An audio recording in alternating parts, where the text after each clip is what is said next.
welcome friends to Tanked Up, the podcast about video games and craft beer. I'm one of your hosts, Ben. It's episode 262. I'm here with Lucy. Evening. Hello. Good evening. Good evening. We're also here. Working on my Queen's English so I don't sound like a drummy. Good. We're also here with Aadil. Please also, your best Queen's English.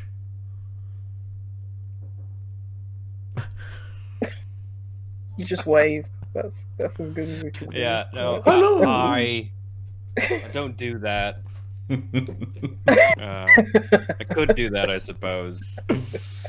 Dance, monkey dance, something. There's a cat yelling on my door. Right when I was about to, am I going to do this? It was like, nah, bail. No, that's fair. We are a video game and craft beer podcast. We drink some beers, we talk about video games and anything that takes our fancy. During our little hangout in the evening, if you're around, come and chat to us. Come and let us know what you're drinking or the games that you've been playing. But for us, we're going to open some beers. Lucy, what are you kicking off with this week? I'm going to start with a Donzoko beer. Ooh.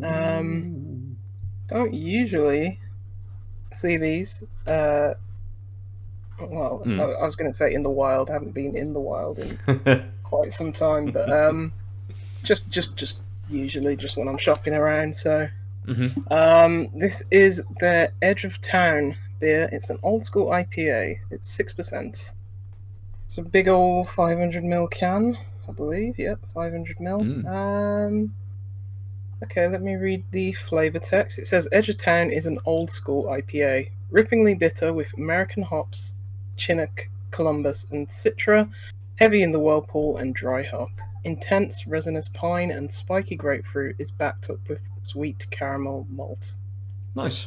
So yeah, that's what I'm... Yeah, I mean, traditional IPA, expecting more of a malty backbone.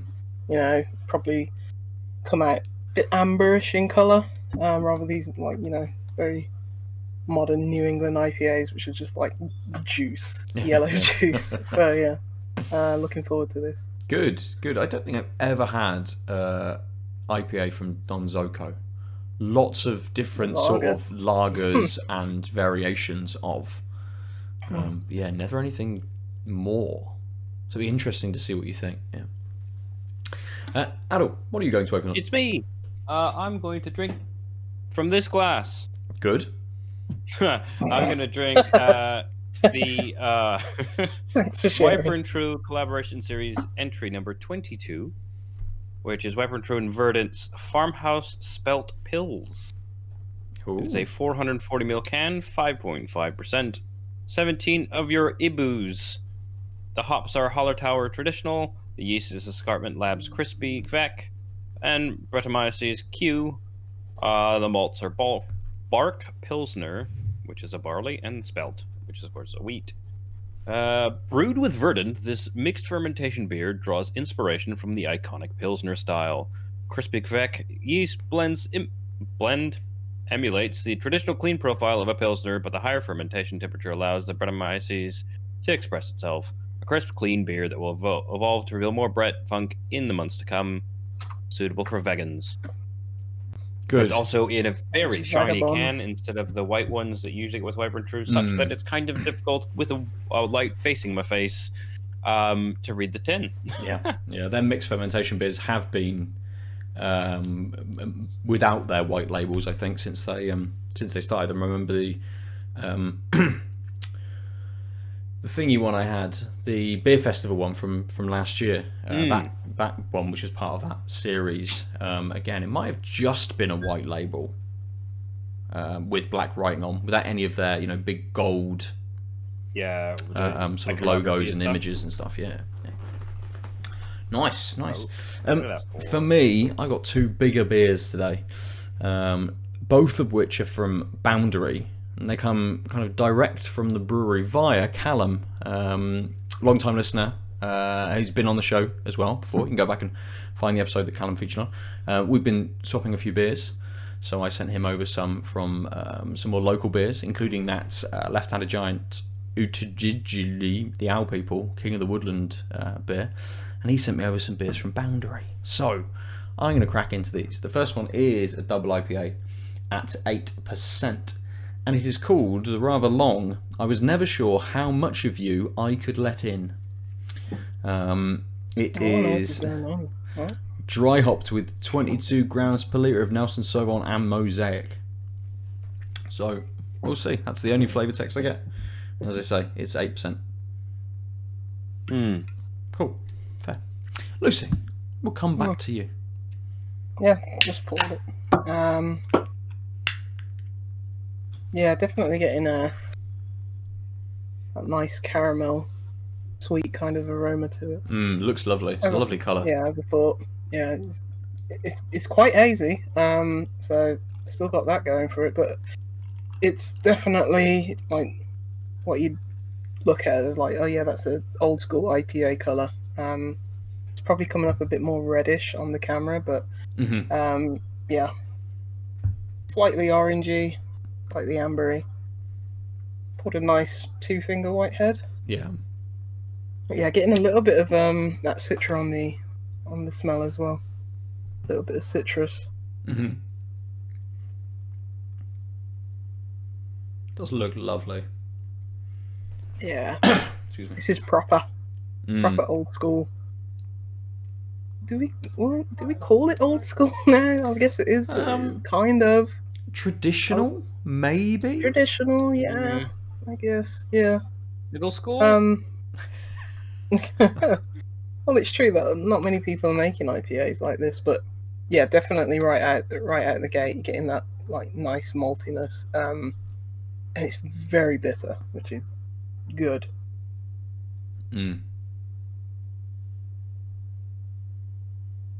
Yeah, I wish. Tell me what the IBUs on this is. But this is just, it's very well rounded out with a slight bit of fruit on the front end, but definitely getting that bitter aftertaste. Yeah, it's quite I guess it's a little bit dry as well.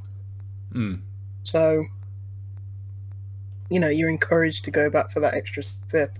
But yeah, long bitter finish, I'd say. Nice.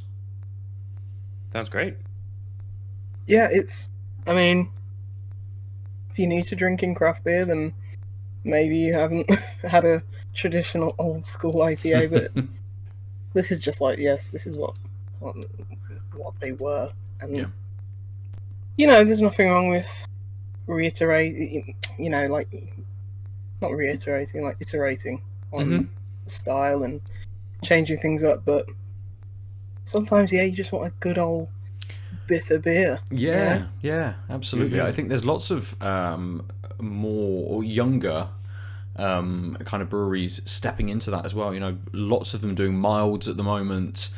We've seen sort of a few of them doing bitters and stuff as well over the sort of the last couple of years. But it seems to be a little bit of a trend for people to kind of sort of take a step back a few years rather than sort of chasing all of the sort of the new trends and the new hops and things, thinking actually let's try something that we've not done before, but something we may have drunk a hell of a lot of from other people through the years. So it's interesting to see when these breweries do sort of step back to older sort of styles. Yeah, and as I say, it's got that nice malty backbone, but it isn't, because a lot of times you get these like really cheap IPAs, and it's like, yes, we're an IPA. It just means it's just maltiness and nothing else. Yeah, it's just like a bit metallic, a bit malty, and it's like, oh, this is an old school IPA, and it's like, just didn't really put any hops in it or anything. Put like one hop in it, and just a ton of malt. But no, this is good. It's got sort of like a push and pull kind of thing, because as I say, it's very dry, so you're encouraged to take another sip, but at the same time it's got such a long finish that you can go a little bit longer without having to, you know, refresh your palate with more beer. So nice. I think this one is I'm probably I'm not gonna like just finish it like some of these some of these New England IPAs are just so juicy and so easy and, dangerously easy, where I'm just going to knock it back. I think this is one that nice to savor. Yeah, it's nice. Good. Really good. I Perfect. mean, I think this might be first time I've ever had a IPA from Donzoko as well. But just like their lager, it's just like very traditional. So this is, I don't know, maybe they just make it traditional styles. Yeah. Yeah. Just keep doing that. Nice. Good. Yeah.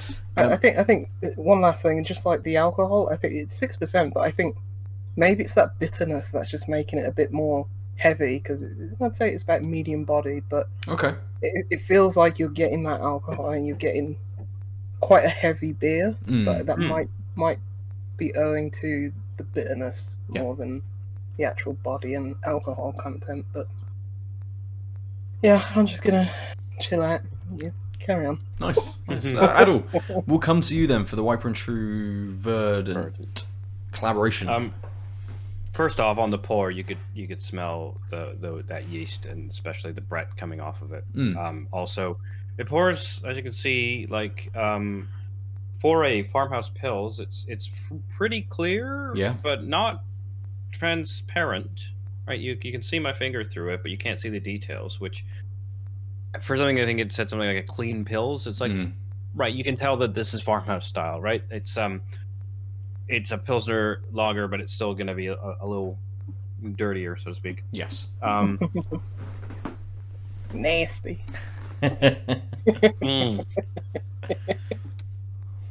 Man, that reminds me of when we were at the pub yesterday, and I almost made Ben spit take. But Sure. I don't even remember what it was. No, I don't either. I don't. It was but it was a full-on half smirking through the mouthful, then the swallow. It's like, oh man, if I had known that I was going to be this close to it, I would have put a little more effort in that joke, whatever it was. I think it's just the joy of being together again, actually being out somewhere and having a beer. Yeah.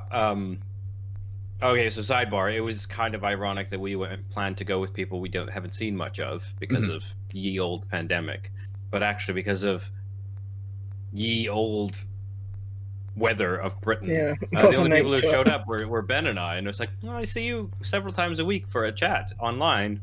Nice to be like face to face, but it really feels like we're just chatting like we do most days. Yeah. It was lovely, but yeah, it was just kind of funny that it turned out to not actually be sort of new people. Not to disparage your company, obviously. Of course. Sounds like you are. Yeah, I was real bored with Ben. I was like, fuck this fucker again. Now he's got to talk to me again tonight. That's it. Yeah. Anyway, this beer. It's a beer. No, it's really clean tasting. It's definitely a lager.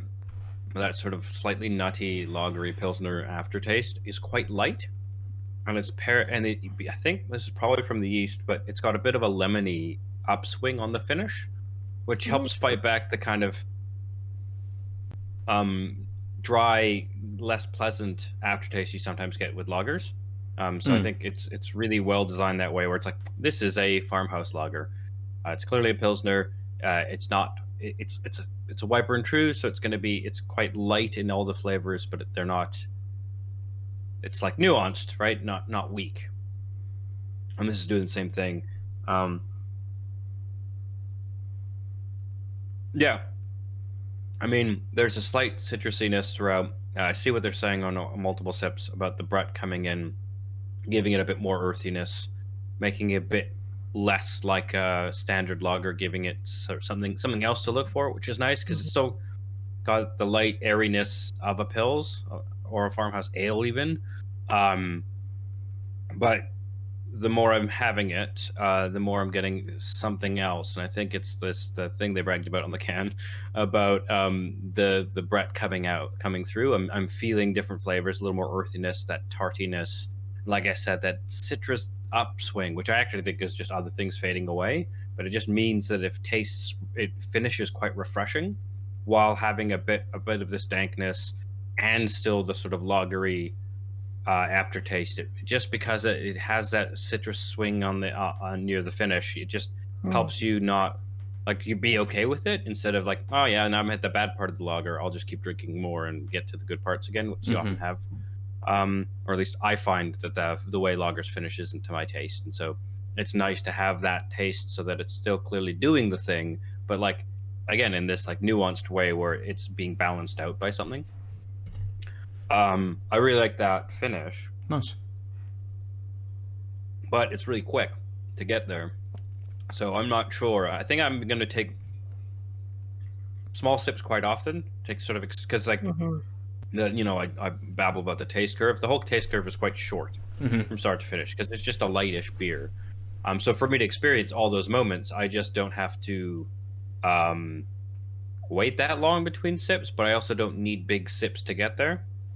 So unlike Lucy, who I think is going to be taking small, medium sips for a while, I think I'm going to be taking small sips quite frequently, and then absent-mindedly the odd bigger one, or if I'm thirsty. So we'll see how long this lasts, but it's really quite good, and it's actually refreshing to have something that feels like a craft lager. Yeah. Like there's so much nuance. There's interesting balance. The multiple yeasts are doing things interestingly, but it still is like giving me some farmhouse, giving me some pills. It's farmhouse pills, but it's still clearly Weapon True and Verdant. Like Nice, very very good. Yeah. Verdant have I don't know how much of it they've started brewing yet, but they are doing sort of some extra beers as well, going back to styles that they don't normally do. I can't remember what the series is called. I saw something a couple of weeks ago, whether it was a blog post from them or something shared elsewhere, but yeah, they're looking at sort of expanding the sort of the styles that they're doing and things as well. So it'd be interesting to see whether that keeps that same kind of quality we know from Verdant beers. And you know, as we were talking about yesterday, Aadil, you know, you can taste the Verdant beer and you know it. You can taste the Weapon True beer and you kind of you know you can pick those out. Certain breweries that have those certain qualities to them. So it'd be interesting to see when they delve into different styles, whether you still get that quality. I think Weapon True do fantastically at almost being able to turn their hand to anything, and it's still having that same level of quality to it. And distinct quality, I think is the crazy thing. Yes, absolutely, yes. Always very clear, nuanced, but like just not having to yell. Yeah, absolutely. Yeah. It's like stage whispering. It's loud enough that everyone can hear it and appreciate it, but it's still a whisper. That's a good way to describe it. Nice. Have you any final thoughts before I move on to this boundary? No, go for it. I mean, I'm curious if by the end of this I'll have more to say about the yeasts and whether the trade-off is as they say on the tin. But right now, thoughts are fine. Cool. So nice. You tell us about yours. It's lovely. It's very very easy.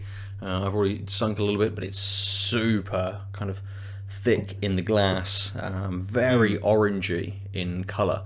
Didn't pour with much head, but it laces around the glass nicely.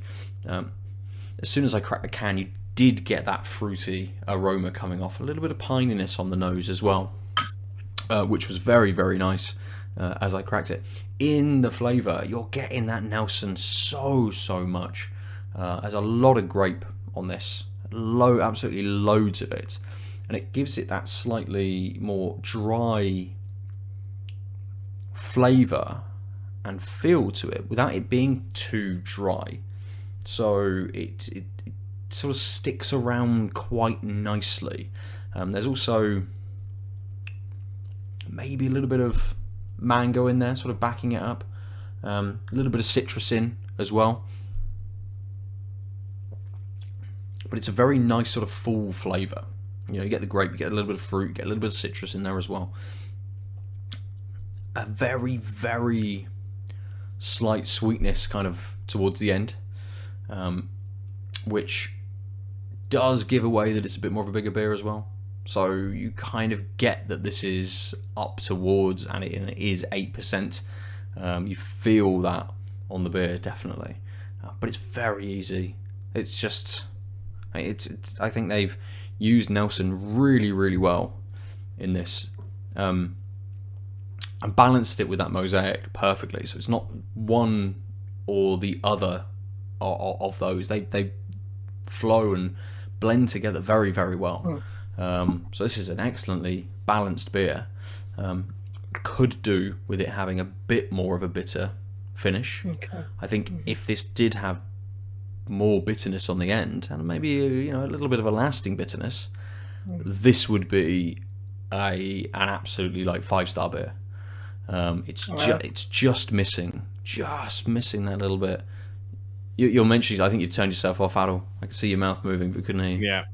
I just say you're mentioning numbers. Well, let's not say 5-star. Let's say a top, very, very high quality, top end beer for this year. But it just needs that little push. They've tried sort of juice bomb dipper using some slightly more reserved hops to not quite give you that full juice bomb, but to still give you a very full flavour, giving you lots of different, very balanced things. So this is really well made. Nice. Very, very easy. Good. Let's enjoy all of these beers. Let's talk about some stuff. Mine looks like a lambic right now.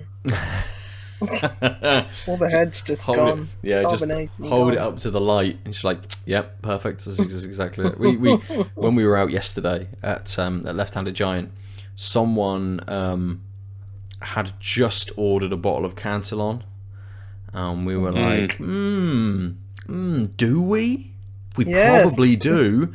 So we had a look. We had a look, and it was sold out. So obviously those people had just had the last bottle. Like, well, we've missed it, haven't we? Yeah, it's fine. I think one of my favourite memories was going to somewhere in Birmingham. It's actually called Cork and Cage, and they had a Cantillon day on. Several of their beers on, and there was this very, very nice couple who were like, "Here, we're not going to finish all of this. Have some, have some of ours." And they bought a lot more than me, and it's just like, why? Thank you for letting me have some, That's a amazing. third of your bottle. Nice. Damn. Yeah, extremely nice couple. Good. I miss times. Yes, like yes. One of the joys of actually being able to go out to places and meet people. I miss mooching and sponging off other people's beer. Like this is a bottle share, isn't it?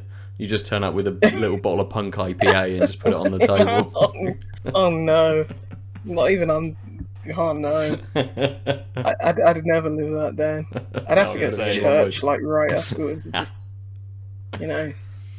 confess my sins. Yeah.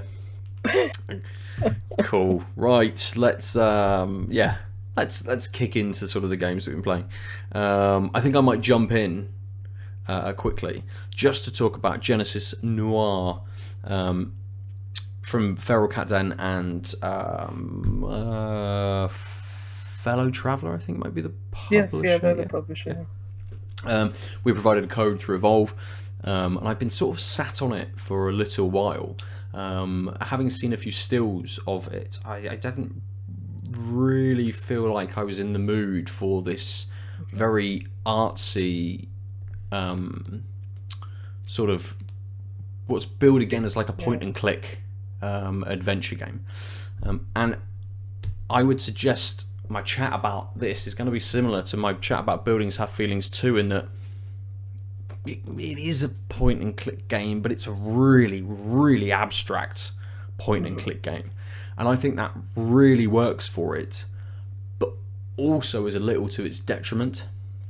So Genesis Noir has this beautiful, very hand-drawn, very sort of jazzy black and white aesthetic to it, with a little bit of colour, a little bit of gold splashed in every now and again, based upon what you're looking at or an object that you may need to sort of discover. And you're playing as this detective who, at the beginning of the game, sees someone shooting at a woman on a bed, right?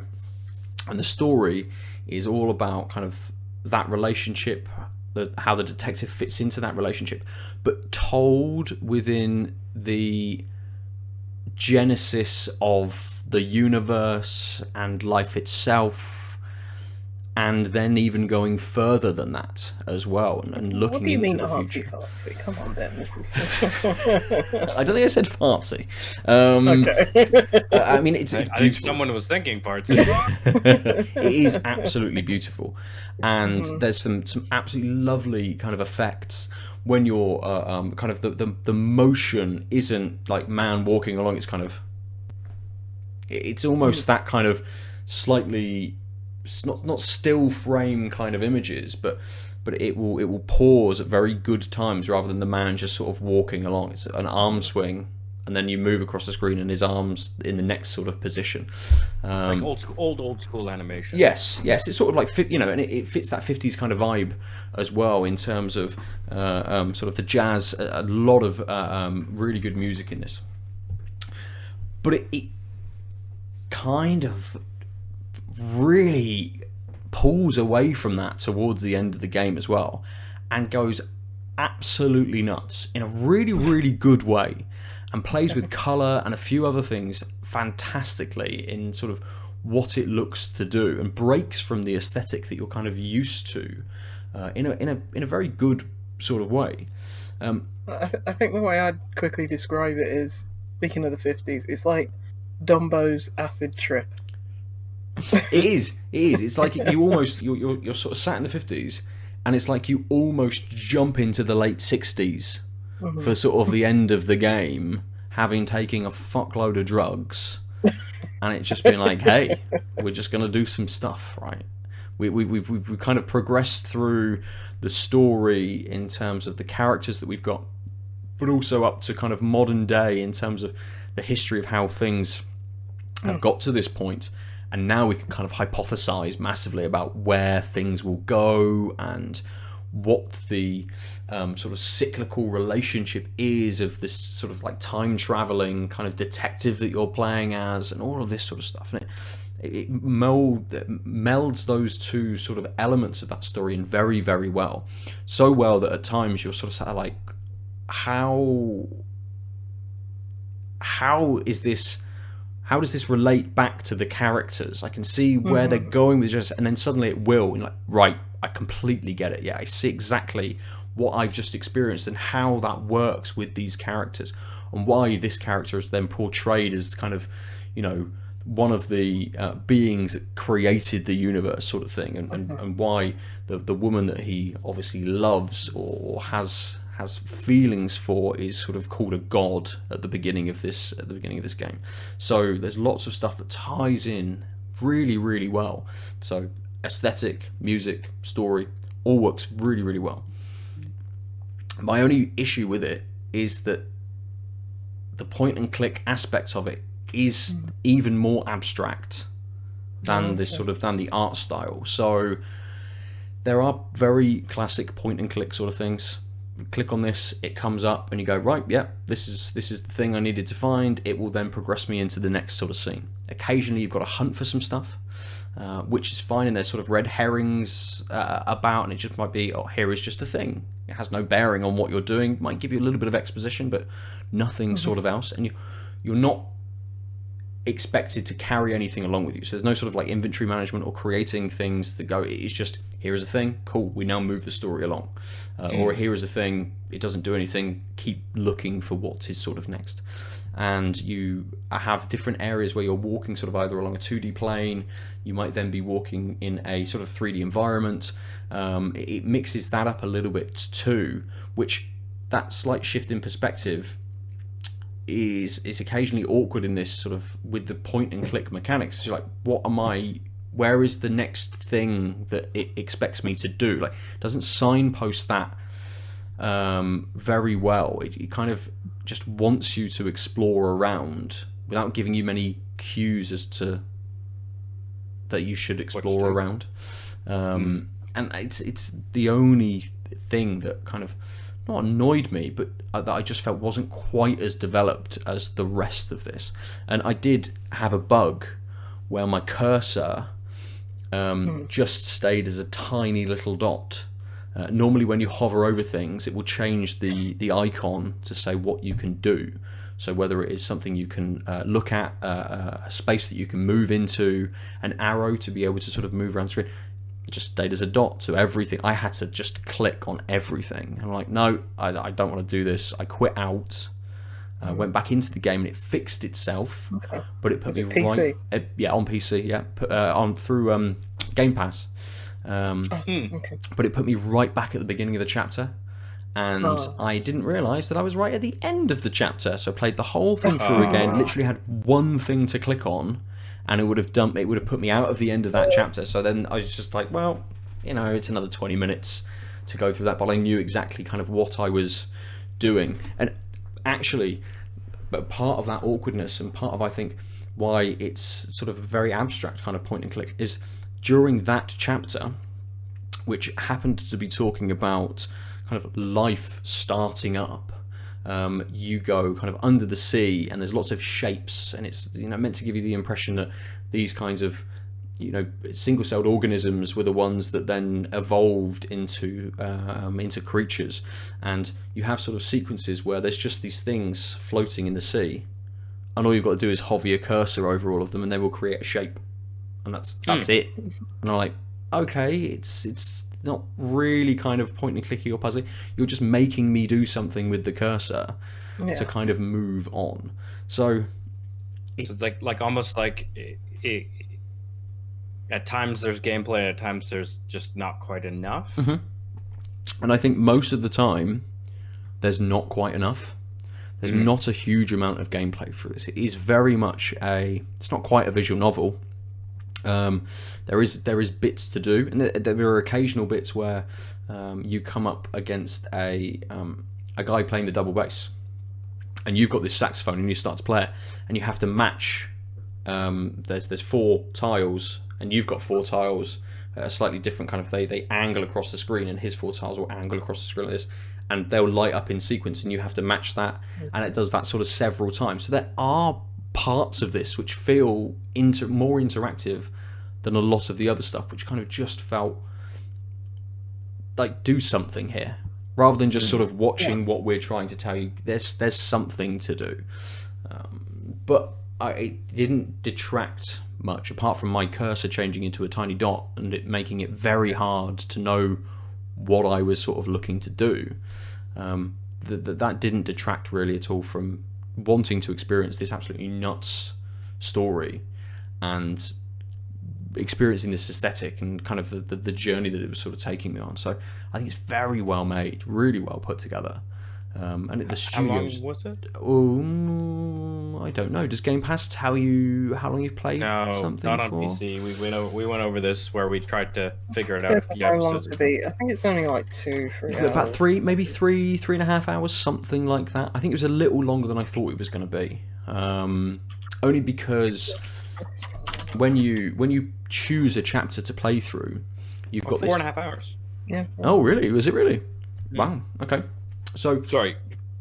You've got this the character that fires the gun at the woman that you kind of have feelings for, have been with, and it creates this huge like bullet trail moving through sort of towards this character, and that's your sort of chapter select screen. So you go into that and you can pick different points, and what's clever is there's lots of different points lit up, and you click on one and it just brings up an image that might say you just missed it, and then you come out of that and it's not that one, and you sort of have to hunt on those. There might be like 30 things to pick, but only maybe 8 or 9 chapters, something like that you kind of go through, and even you might not even click 8 because you've got like a prelude getting you to that point which you don't click into, sort of things. But anyway, it presented fantastically and everything works really, really well.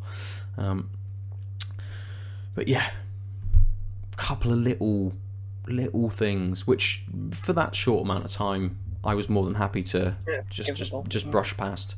And the last chapter, the last say half an hour of this game, is just nuts. And really good, but absolutely nuts, and just changes, just changes enough that you're like, wow, what is going on? In a really good way. So I would absolutely encourage, because it's free on Game Pass, Yeah. everyone with Game Pass to play this. It's been on my list. It's like I pre-downloaded it as soon as I knew that it was coming to the service, and just haven't got around to it yet. But it seems like a good game to like hear other people's thoughts on it, because it's so abstract that it feels like can't really be spoiled that much on it. It's very much an experiential thing, so yeah, I definitely want to. It is, and people will kind of read into it and take away from their own sort of understanding of things what this game is sort of saying, because it is so abstract, it is so sort of open, and you know, everyone will feel like, okay, yeah, I can see this detective, and he, you know, at first I thought, oh, he's here to solve a murder, you know, Genesis Noir, that kind of makes sense. It fits that very well, and obviously the story develops, as a lot of noir stories do, into being much more of this kind of love story, but then, yeah, super crazy and different from any noir or even detective story that I've ever seen, pulling in this whole idea of creation and where that comes from and what that could proceed to be. So yeah, it's just so different, really, that it's worth it. I shall get round to it. You should. It's, yeah, as you say, what was it, 4 hours, something like that to play? So you'll bash it out. Yeah, I was going to say you'll bash it out in an afternoon, Lucy. But yeah, for me, I think I sat in maybe 3 sessions roughly and played. You know, it's kind of like an hour here, an hour and a half there, sort of thing. So an extra 20 minutes there on my hard drive. Yeah, I literally queued it up as we were speaking. I think I'll give it a go. It sounds like my jam. Yeah. Even if it's, I mean, to be honest, like, might start, depending how bonkers I feel afterwards, I might start it just to tail out the night. Biggest shame is I've got stuff going on tomorrow and the next day in my room via workers, so I won't be able to use my PC. Maybe just have a ton of drinks tonight and then start it. It seems like you can only enhance things. Well, and I think it leads you in quite well. It doesn't get too crazy too early. So even if you do have a bunch of drinks, like the first hour, you'd be like, wow, yeah, this is interesting. I see kind of what they're doing with it. Before it then just like knocks you over the head with the insanity. I mean, that's my kind of game. I like being knocked on the head, and I like insanity. We know this. Cool, yeah. So that's Genesis Noir. Noir. Yeah. That's kind of all I've played this week, really. I know I haven't delved back into like Building Soft Feelings 2. What else? What was pulling me away from that last week? Ori, yeah. I'd finished that. So I did start playing Zombie Army 4. Oh, it's an army, yeah. Dead something. Dead Men Don't Tell Lies, or whatever it's called. Yeah, that came to Game Pass recently, didn't it? And it was the PS Plus game last month. It's alright. Yeah. Zombies. It's zombies. Shooting some zombies. Third person zombie shooting. Yeah. It's always fun. Yeah, I mean, it's fun. It's hard to make something that isn't fun, shooting zombies. There are zombie games out there that I can introduce you to if you want proof. There's an entire generation of games from like 2008 to 2015 where everything needed zombies in it, and so everyone just made zombie games. That was also coincidentally when I got addicted to Steam bundles for a while, and so got all these crappy games that I never wanted to play because the game I wanted to play was cheaper if it came with 4 games instead of by itself. Those 4 games, however. Okay, maybe the ones curated for Game Pass and PlayStation Plus can't be that bad. Yes.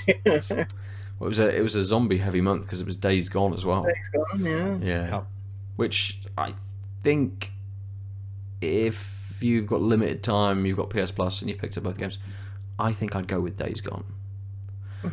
Zombie Army 4 will be a shorter experience, I would think, than Days Gone, because that's quite a long, large, open world game. Zombie Army 4 is a corridor shooter, essentially. Much like what's the other one they make, which is a sniper game? Is it Sniper Elite? Sniper Elite, Yeah, which is it's very similar which to that. are alright games, yeah. I think Zombie Army is definitely much more of a multiplayer game though. And I think they made Strange Brigade as well, which is a very similar sort of thing, but it's not zombies, it's other monsters. So like, it's more like Tomb Raider-y style thing, and mummies and Egypt and that sort of stuff. From what I remember of that, having not played it. But yeah, I know you've got a copy of this as well, Aadil, haven't you?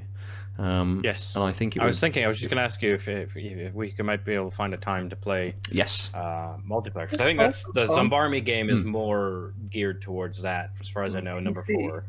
Is there crossplay? That'd be nice. I don't know if there is. We can organise a little evening, get together, play some crossplay Zombie Army. Absolutely. I think it would definitely be better with more people.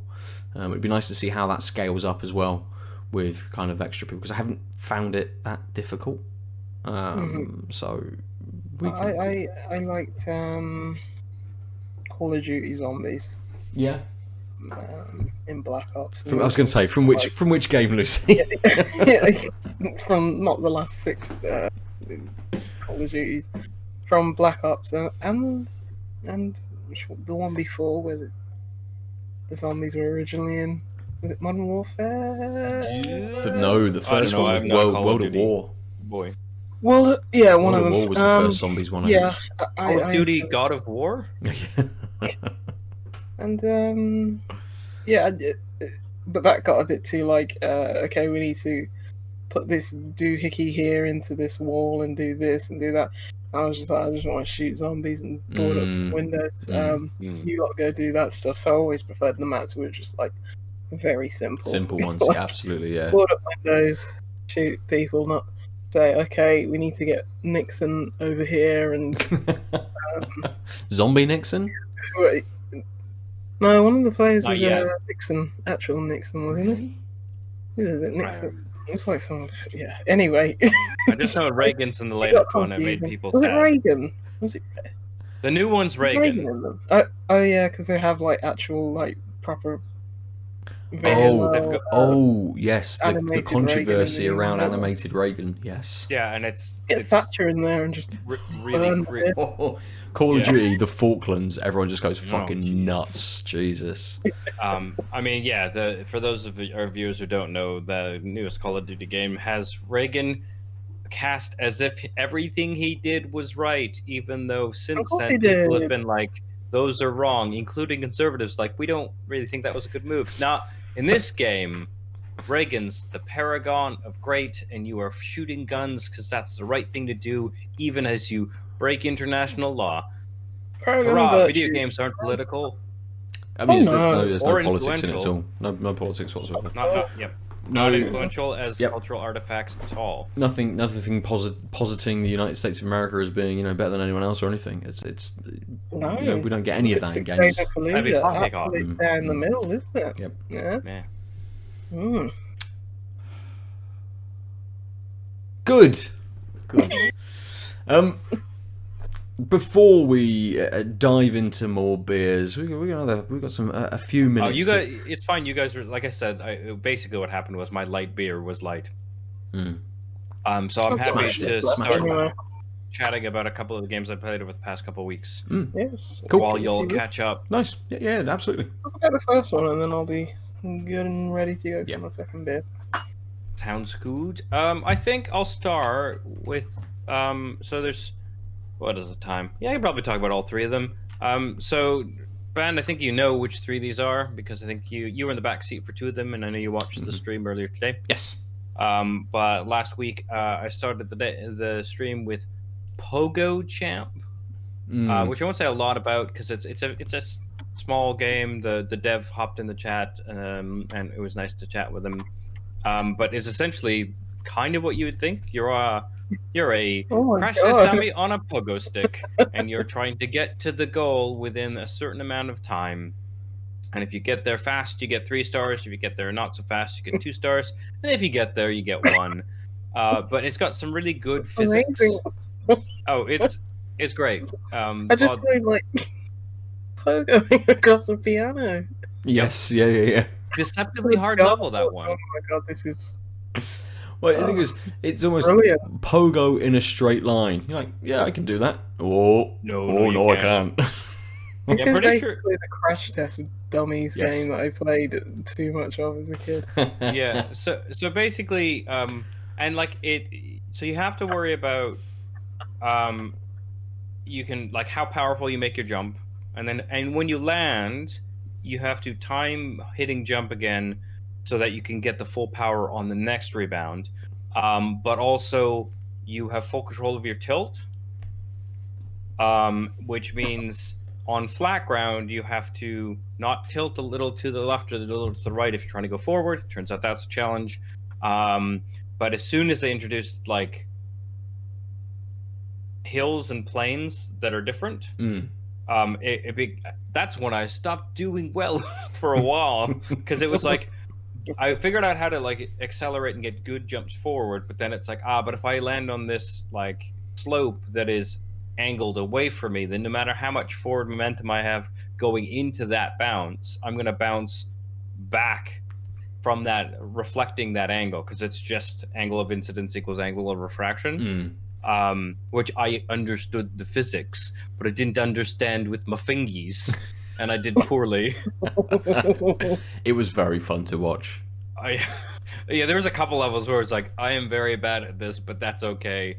And then I found out that you could kind of, if you were lying down, you could kind of just roll.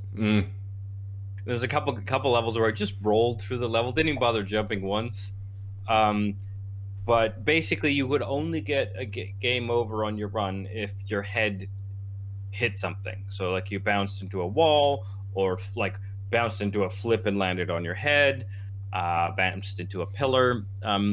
So there's a lot of recovery available, which gets you. So if you're like, I don't think I can do this, you can kind of do like mini bounces and take 5 times as long as the game wants you to do, but get to the end and get your star. And the basically, I think it's fun. I think if you're into physics-based platformers and want the challenge, because like there's a leaderboard which you can download the runs of the people, so you can see how they've done it, which I think was really cool, because then it's like, I didn't realize. So like the way to get forward really fast is to basically try and get the angle such that you jump forward and will flip yourself one exact revolution, and like have the forward momentum such that when you land, you can then immediately go forward again. But then there was the first level with like a hill, like a slope up. All my expertise was gone. I couldn't climb fast enough.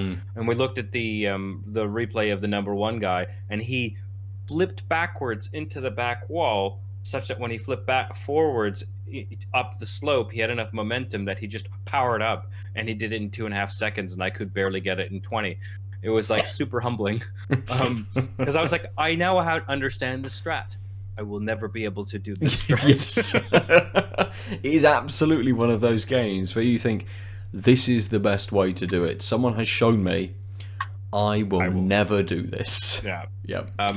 So the last thing I just wanted to say about that, which is if that tickles your fancy, check it out on YouTube or whatever. I'm currently playing the demos. Yes, I can see the color change on the camera in Discord saying that you're playing the PogoChamp demo. But yeah, so the one thing I'll say is, as you go through like the amateur levels and the tutorial levels, or whatever they call these banks of around 10 levels, you get stars and you have to unlock the gate to the next ones. And there are a couple of those levels where they're like need pinpoint accuracy, so in order to pass you'll get 3 stars. So they're kind of forgiving that way. But we got to the point where it was like, I think the 4th set of levels, and I was very much under leveled, and it was like so my one complaint about the game is, I want to see all these fun levels, but I don't want to grind the ones I'm bad at. Like, I know there's like this trade-off of just leaving, like, pass it, go forward, versus trying to like get some replay, and I feel like it got a little too okay, so that like the one gate I had to go on, hunt a couple stars, and it was fine because on the earlier levels I was I figured out things since then, so I could get 3 stars from the 2 on enough of like the first chunk of levels. Then I could unlock that gate. But then it was like, oh, I remember the ones I didn't get 2 or 3 stars on. This is gonna take a while. Luckily, I'm doing 2 games today, so I'm cutting it off at an hour. And like, if you don't mind, if you're enjoying it, right? Like, I got an hour's worth of gameplay before I had to start thinking about grinding, and it was very fluid. So I'm like, grain of salt. This complaint isn't, oh, this is terrible, but it is sort of a forced grind where I'd rather just, given that they've got those like leaderboards and just the notion of the 3 stars and like you could pass this in a quicker way. I think that's enough where you don't have to then gate content. Yes, absolutely. So that was the one thing. However, I don't excel at these types of games, and so it's kind of why I like testing games instead of buying games to play, because I would never have bought this, but I had a good time for an hour. It was a fun time, and it reminds me that even though I'm not good at this type of game, doesn't mean I won't enjoy it. Yes. Yeah. So that's PogoChamp. How are we doing on your beers? I'm done. I finished as well. Lucy's frozen in time. Yeah. I mean, she she had finished her beer. Okay. So let's see if she appears again. Would be useful, right? Maybe. That would help. Yeah, absolutely. I'll just sit here and dance. What were the other games? A Graviter. Oh yes. Okay. Yeah. And Legends of the Keeper. Graviter, I think might be even a shorter chat than kind of PogoChamp. Well, that's kind of why I figured I could talk about all 3. Yeah, honestly, it's because they're very simple games. It's easy to explain them. Legends of the Keeper, I think, will be a longer chat.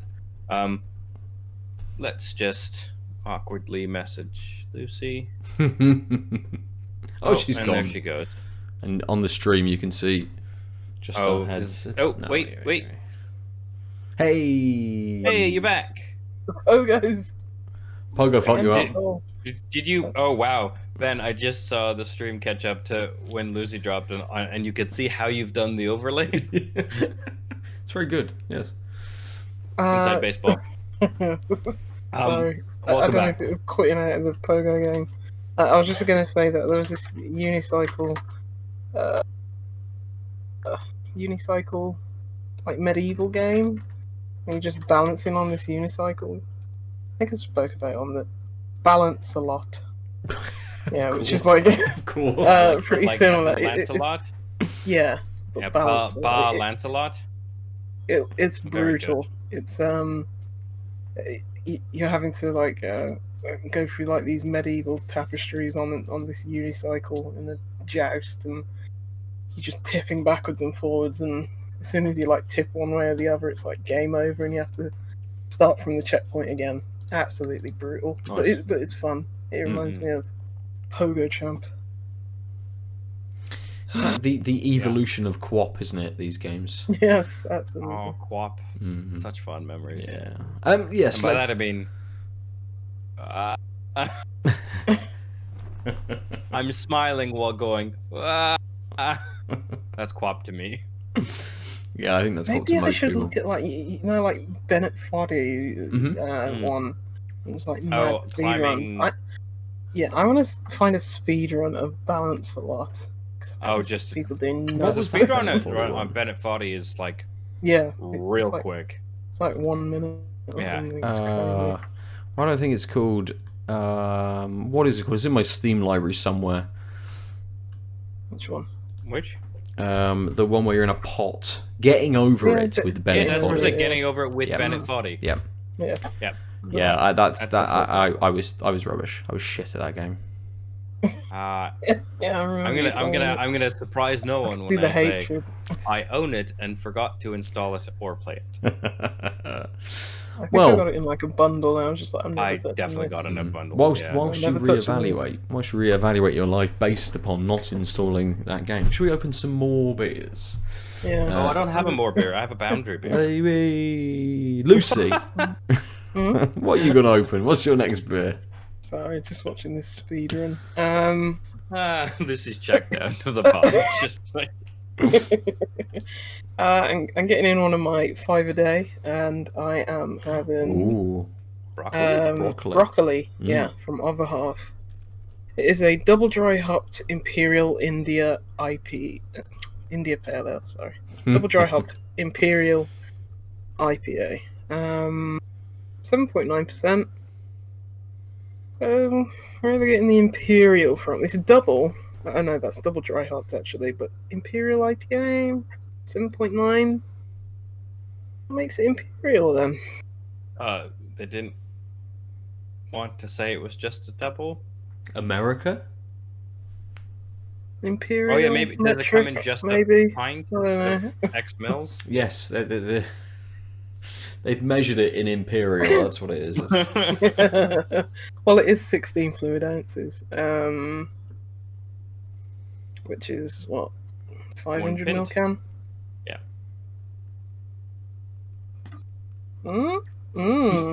Investigative. Ooh. Maybe 500 ml. Maybe less. Maybe you Americans, sneaky American. 493 or something. 470 something. Yeah. Anyway, Other Half. Broccoli. I really like the can art. It's just little broccoli flowers. This is one of their staple beers, isn't it? I don't know. I think so. I think they've been putting broccoli. I think they've been putting broccoli out for a while. Broccoli. Double C. Yeah, double C. I don't want to search for just broccoli.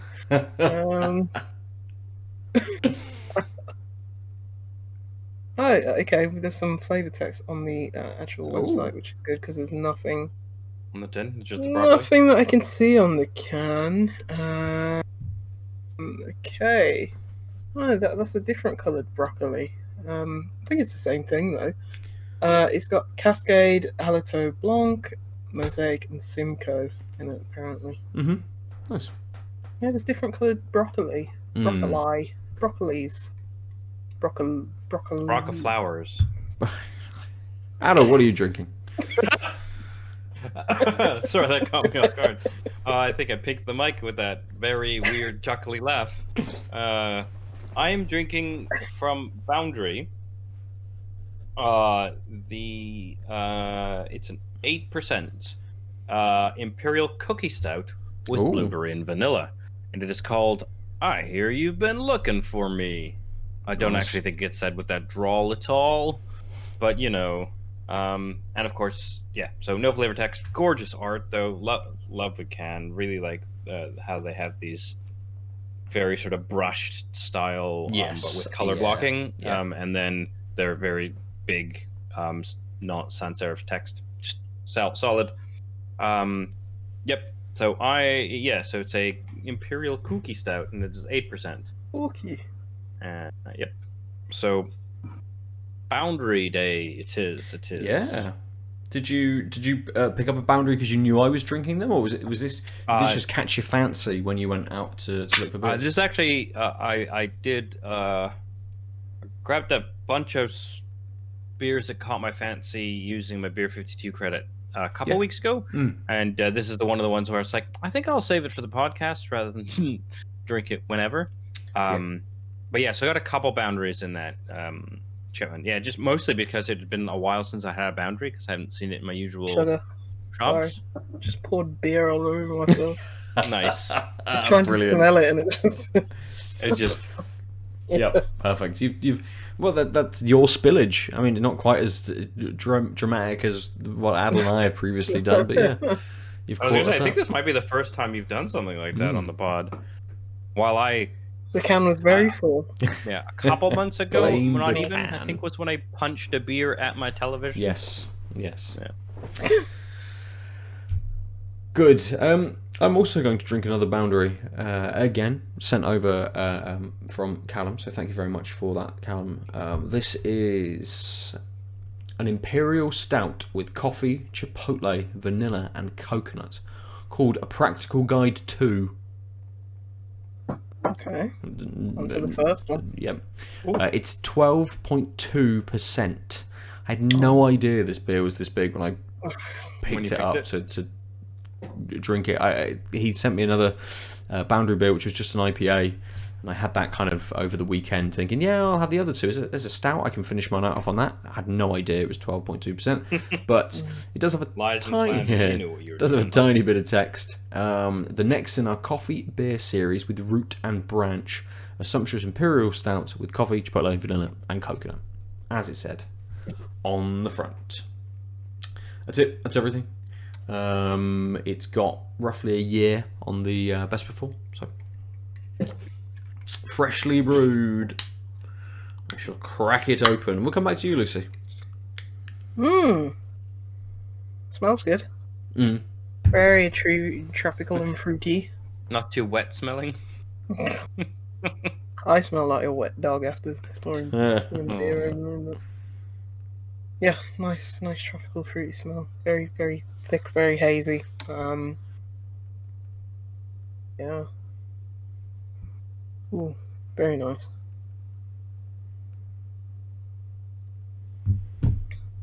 Wow. Ooh, that's good. Kind of reminds me of like a Verdant beer. Yeah? Just very soft, pillowy, like kind of really good water texture. Yeah, I don't. What is it with New York and that good area? water. Just I don't know good what it is. water, right? And I've got some friends in New York. I should ask them what's up with their water. I wonder if they've got like good treatment plants or something, or bad treatment plants. Like, this is the thing about like water and alcohol, right? The quality of the water matters, but it doesn't necessarily mean it's because it's like been overly humanly fucked with, right? Sure. Well, I think after they, realised that there were mutant turtles growing on the, in the sewers, they were like, we need to sort this out. So it's just great. Those films were actually documentaries, so. I mean, yeah. Yeah, Secret of Ooze was. Vanilla Ice did go on tour to New York City, so that must have just been tour footage. Oh, I read an interesting thing. Sorry, sidebar. I'm gonna have to say this, but TMNT 2, Secret of the Ooze, is one of my favorite films from my childhood. And I found out that the plan the whole time was, the professor who like knows about the ooze. Oh, and like one of the weird things about that movie is you never actually find out what the secret of the ooze is. You just find out that there is ooze and they use it again. Yeah, that's it, right? The movie does. So turns out the original version was the secret of the ooze was going to be it's from aliens, and he was going to have a Krang in his stomach.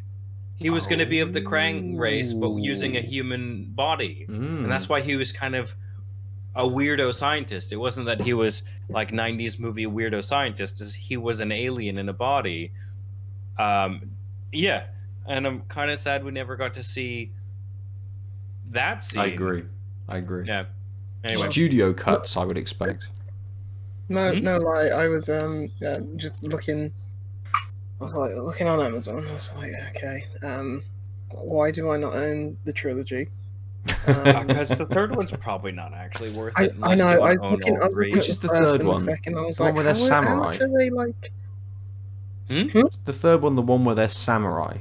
Yes, they go back in time. Yes. Turtles in Time, in fact, it's called. It's actually not called that. That's the name of the SNES game, isn't it? Yes, it is. Yeah. It might be both. I thought it was the name of the film as well. Anyway, I was like, why do I not have these? But I was looking at like, okay, how should I buy all three, or should I not? Should I buy them individually? It was just called TMNT 3. Oh, okay. Yeah, it must just be in the game. But yeah, I was looking at John Wick as well. I was like, should I just buy the trilogy? I mean, I had to sell my like music, books, and movies collection when I moved back here in 2016. I had the collector's Blu-ray set of that trilogy that came with all kinds of weird turtle swag that I don't remember anymore. Wow. And it was that was one of the things where it's like, this is never gonna come out again. This is not gonna be findable. And then the store I was buying it from just saw it as DVD, like Blu-rays of turtles, £5. Wow, I said pounds. I've lived here long enough. I got nothing for it, and it was like, Nice. great, Yeah. cool, but also not worth using my valuable suitcase space in the move here for. Like, let's be honest, it was fine. I'm fine. It's fine. I just lament my collection. Yeah. I might need to buy those DVDs and watch them at some point. Yeah, that's probably the only way you can watch them these days. Really? I mean, Not any streaming service. Who made those films? Like I know. Paramount, maybe. Universal, probably. Weta.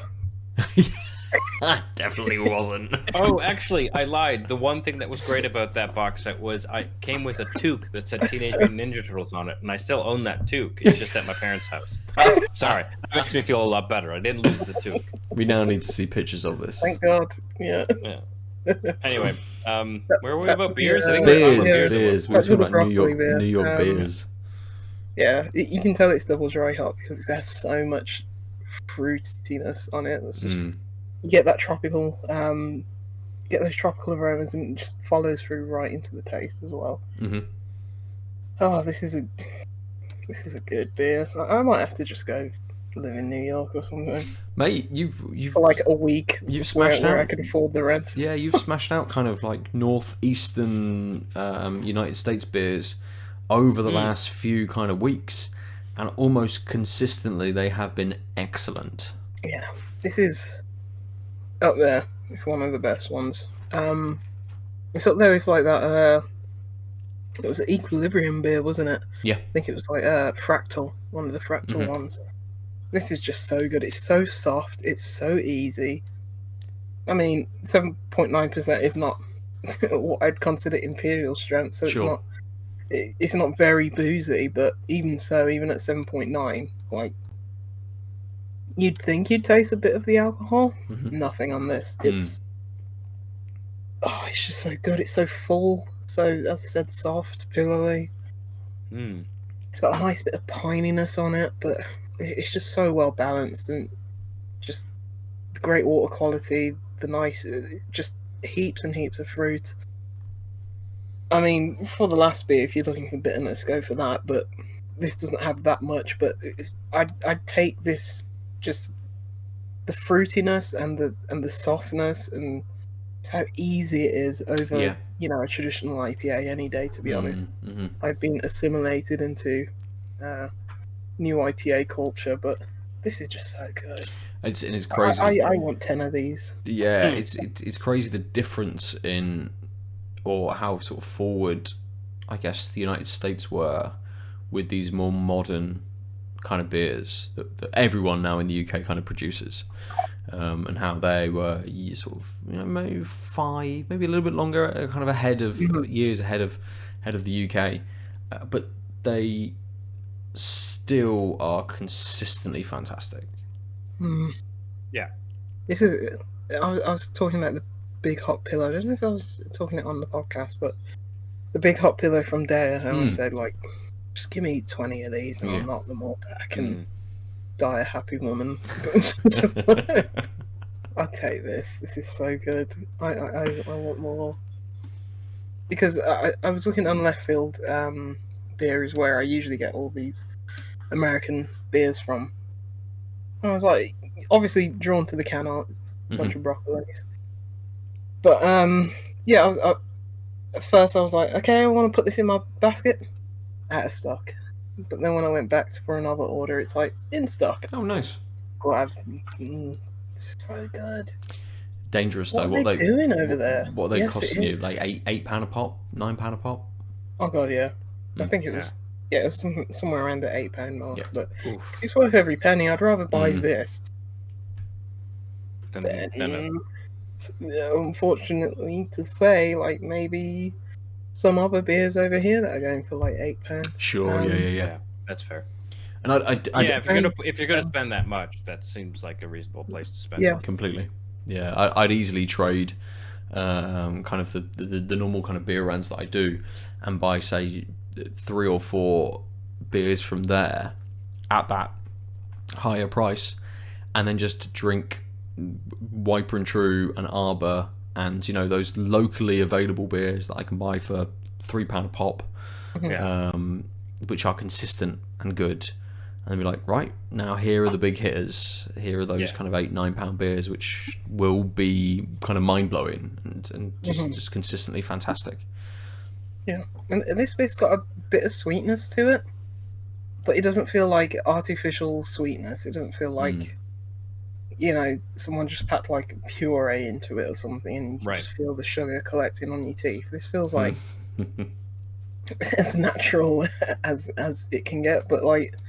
Yeah, it just that very softness and that wateriness is the wrong term. I guess it's just that softness. It just washes it out at the end of the taste as well. So it's just so well balanced. This New York obsession is gonna bankrupt me. So. Something's gonna. Might as well be that. I mean, yeah, cocaine, hookers, beer. If you're gonna go out, the big three. You're stimulating the international economy by doing this. You're doing your COVID part. Yep. Completely. True. As are we. With our Northern Irish beers. Correct. Sort of. Aadil, how is the boundary? How is the? let's roll past that one. Aadil, how was the cookie? Was it a cookie stout? It was the Imperial Cookie Stout with blueberry and vanilla. So on the nose, I'm getting a little bit of malts, a little bit of vanilla, not a lot of blueberry.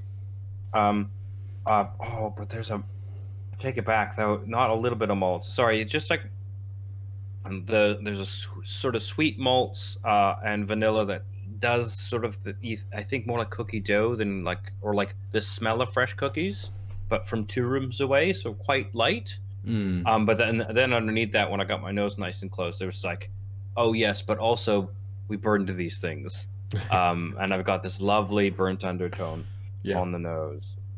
Oh, and there it is. That sweetness is from the blueberries, slight tartness around it. What an I haven't smelled. So outside of our friends from Vault Brewery, whatchamacallit, with the Vault sours. City. Vault City, thank you. I was like, I'm missing a word. It's been a while since I've smelled a beer that is doing so much, but in a balanced way, not a muddled way. Okay. So it's more like, this is a really nice smell. And I'm like, I can tune into each part without sort of being taken away or overpowered.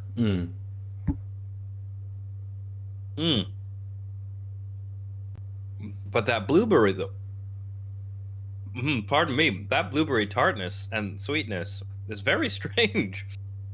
And it finishes. Sorry, there's the stout underneath this. Is wonderfully low key burnt toffee. Not too strong, but just consistently these burnt malty notes. And then there's a sweetness and then a tartness, and I'm very confused and I haven't figured out how I feel about this. I want to take another sip. It's doing things stouts don't do. Yeah, very much so. Sorry, that blueberry is a little tart. It's like real fresh blueberries. Where they're tart before they get a little sweet, before they get a little mushy, really almost too turgid blueberries. You should probably let them ripen a bit. That's the level of tartness I'm feeling from it. But it's sitting on top of this. I don't know what the cookie is. I think it's probably the stitching in the middle. I'm not noticing things that scream cookie to me. It's not sort of doughy in the sort of the malts or anything. It's No, I mean, I think maybe. I think that's, like I said, I think it's what's sitting between the very deep, more burnt, traditional imperial stouty malts, and this very sour and slightly sweet, almost bright blueberry flavor. So it must be this middle. The cookie stouts are in the middle, but I'm just not tuning into it. Yep. Because they're very different, but they don't feel separate. So I think it's probably whatever they called cookie is probably those intermediate malts. I've just been thinking of the Cookie Monster throughout this whole conversation. That's fair. When you said like stitching and blueberry and It's good. It's very odd. I don't think will be able to sufficiently describe it. Now that I've had a few sips and I've let it sort of soak into my palate, those deeper malts are sticking around longer. I have this consistent burnt aftertaste, and I have a bit of the sweetness from the blueberry, but the tartness is much more mellow. It's less like, holy fuck, what did I just drink? With just the residual buildup of the rest of the beer on my palate, which is good, I think, because it was a bit jarring. Yeah, so now it's like, I'm still not. I mean, I think I could find something I could call cookie, but that's me, confirmation bias, sort of looking for what this could be, and I think it's just that not all the malts are burnt. There's some lighter malts, more biscuity, but like they're so weak compared to these other things that, yes, it's a well-rounded malty imperial stout with this very interesting blueberry thing going on that after a few sips is way less and more like, okay, let's let this grow. So I said this with the last one, but I think I'm gonna want to say more about this at the end, sure, or at least on the bottom third, just because I'm still getting used to these things and they already feel less jarring in general in strength, but also together. Okay, yeah, fair. I also have an imperial stout from Boundary, and I'm going to say quite similar things to what you're saying as well. Is it blueberry? It's not, but I feel a lot of the flavours are kind of there, but some of them are really, really pared back, and some of them really do sort of shine through and sort of take the focus. It's a very, very light nose. A little bit of roasted coffee. Not a huge amount, but just a light roasting coffee and a slight vanilla hit as well. And then when you taste it, you're like, oh, yeah, there's all the vanilla. It's got a lovely body to it. It's a little thick. You'd expect that at 12.5%-ish, 12.2, 12.3, something like that. Lovely mouthfeel to it. Absolutely lovely. Full of vanilla. I know it says vanilla and chipotle, and I think there's a little bit of coconut in there as well. The chipotle is completely lost. I don't get that whatsoever from this, but I'm getting a little hint of coffee. I'm getting a lot of vanilla. I'm getting a little hint of coconut on there as well, and then there's just this lovely long roasted finish. As you would kind of want from a slightly sweeter stout. Just this long roasted finish, which sits with you. The vanilla stays in that as well. It's got that slight combination, which makes it a little bit rummy. Not too much, but I think maybe the chipotle is just giving it a slight, very, very slight heat at the back of the throat, which again makes it feel a little bit kind of rummy. Lots of vanilla, those roasted notes, making it feel maybe a little sort of molasses, like that combination of those, a little bit tropical with the coconut in there as well. It's incredibly easy to drink. I was expecting, chipotle, vanilla, coconut, for it to be this massive mash of all of these flavors just vying for attention, and actually they've kind of gone, we'll dial this one up, and it's just pulled everything else right down, so it's really, really light in some of those flavors, and incredibly easy. There's no way that you would say this was 12%. Absolutely none. And dangerous. Incredibly dangerous. And I think that vanilla hides so much that's going on. And perhaps as my palate adjusts a little bit to it, and again, as with what you were saying, Aadil, with the final third, those other flavours might become a little bit more apparent. The booziness might come out a little bit more as my palate goes, yeah, there's a lot of vanilla in here, but I'm now starting to pick out these other things because I've acclimatized to that vanilla. I'm dealing with that vanilla, and the other things are starting to pick through a little bit more. So, like you, I'm going to return to this and discuss it a little bit later to see how it develops.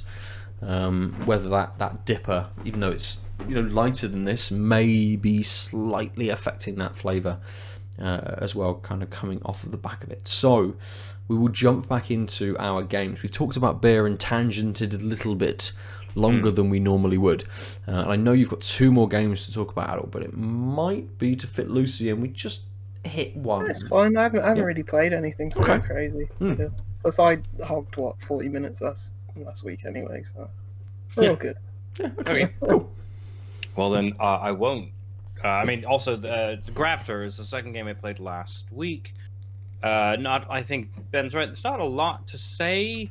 He says while going to the webpage to say that it is in fact. So it's a real-world physics-based game about manipulating gravitational forces, shrinking in large bodies and moving them around to find your way through over 100 different levels of varying complexity.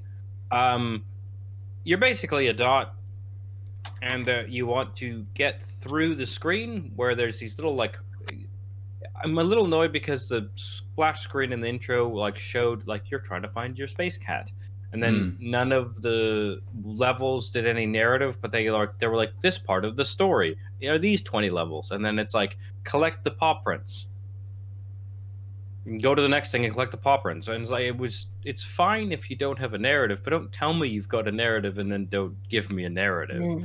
But so the mechanics of the game are, there's a dot, and you need to get around the level where there are little paw print icons, essentially. And you will be pulled across the level due to the gravitational forces of the various planets. And so some of the planets you can make smaller or bigger, which will make you go towards them and accelerate. Some of the planets will be in an orbital range. You can move them. Some planets you can turn off and on, so you can affect the curvature of where your thing will go. Once you hit start, your thing will go and will follow the curve that's projected. But most of the levels will have 1 to 4 pauses. So the idea is, so in the early levels, it's just kind of just move things around until the projected orbit hits all the paw prints.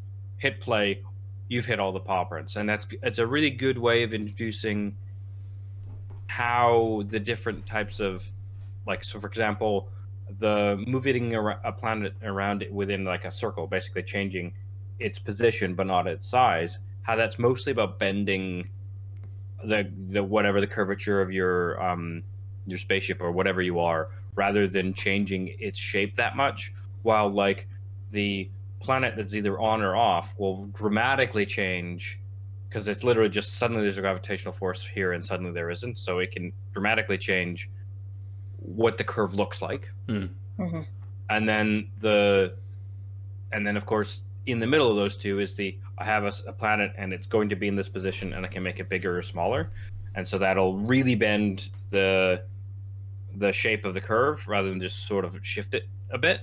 And so you use all these depending on the layout. It's a puzzle game essentially, but when it brings the pausing in is where the real gameplay comes in, because then without knowing, you just have to figure out, based on your intuitive, whatever you've learned from the previous levels about what these tools, these planets and your manipulation can do, such that that, odds are, and also just the layout, and the curve it's showing, it's odds are I'm going to need to have this planet on and this planet this big and this planet over here, and time the pause after it wings around this other planet, turn that planet off, move this planet here, make this planet really small such that it coasts into the thing I'm looking for. Okay. And that's really was really interesting, and I really liked it. Technical. Yeah, it is very technical in planning. It's real fun. I went through most of one of the chunks of stories. I think they say there's 100 levels. I think that's probably the right size. Given just the mechanics, they introduced a couple other ones. One of them is there's a brick wall essentially in space. Don't worry about what that could be. And unless you have enough momentum, acceleration. Like if your base speed isn't high enough, you'll hit it and die.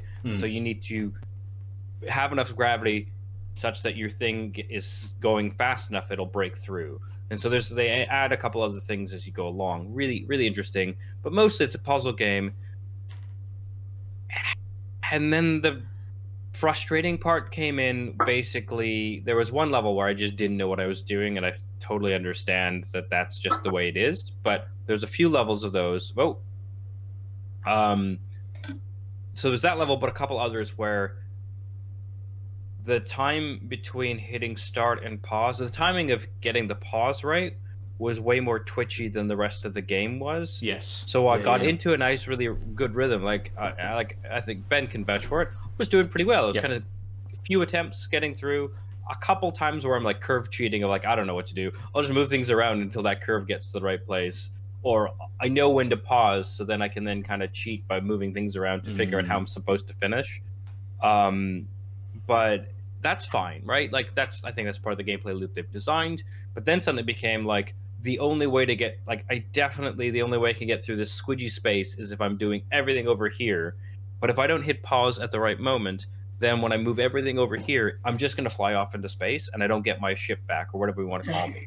So then I'm just I'm struggling with getting the pitch perfect timing while also trying to figure out the puzzly part. Yes. In a way that the game was not doing at all before. It was not a pitch perfect twitchy timing thing, and then there was a few levels where it's like,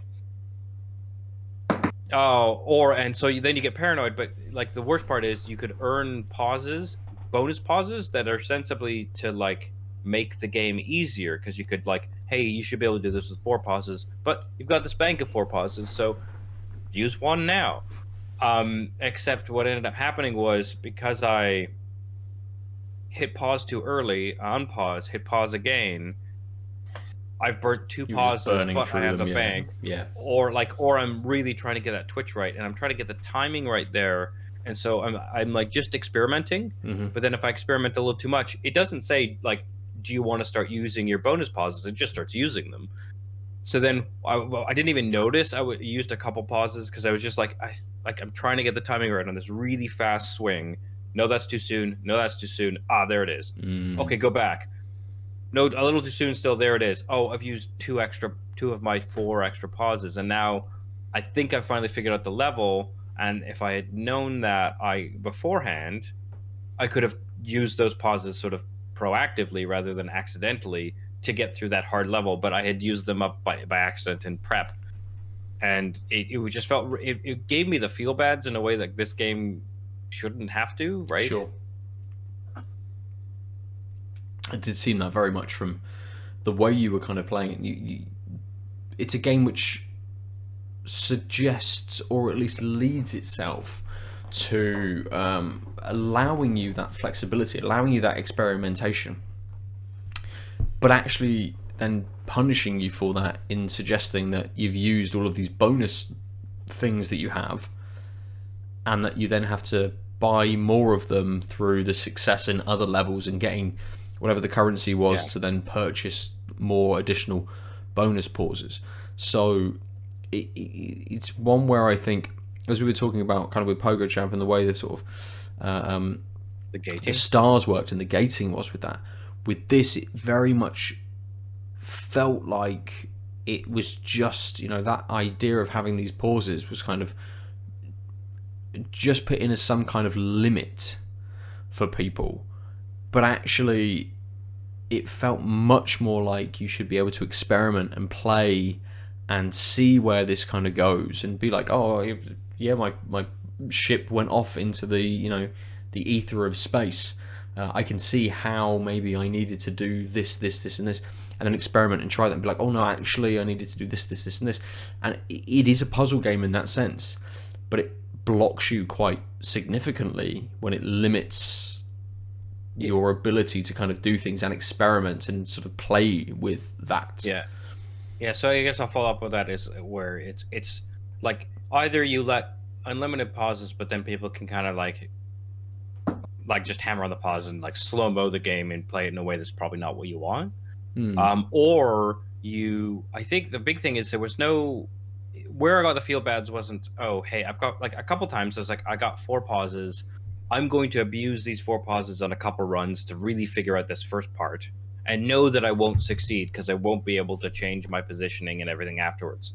The problem there is when you're trying to do that, there's no signposting for, hey, you're using the extra ones that you earned that you might want to save for specifically like a hard level. Instead, it was just like, I'm focused, I'm trying to do the puzzly part, and I'm getting punished for not noticing that the 4 out of 4 got filled up and I hit pause again, so now the 4 turns into a 3. Like, that's really what gave me the feel bends and started made me feel frustrated. It was like, hey, I've got these bonus things, cool. When I hit a difficulty, I can use them.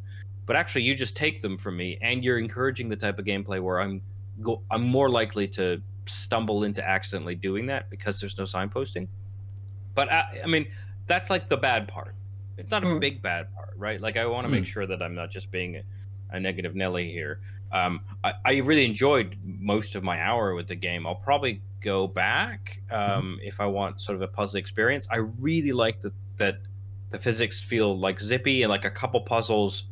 One, it seemed kind of impossible, and then I realized that it was like you start firing upwards, basically, away from the map. So you have to there's a planet right beneath, you have to make it as big as possible.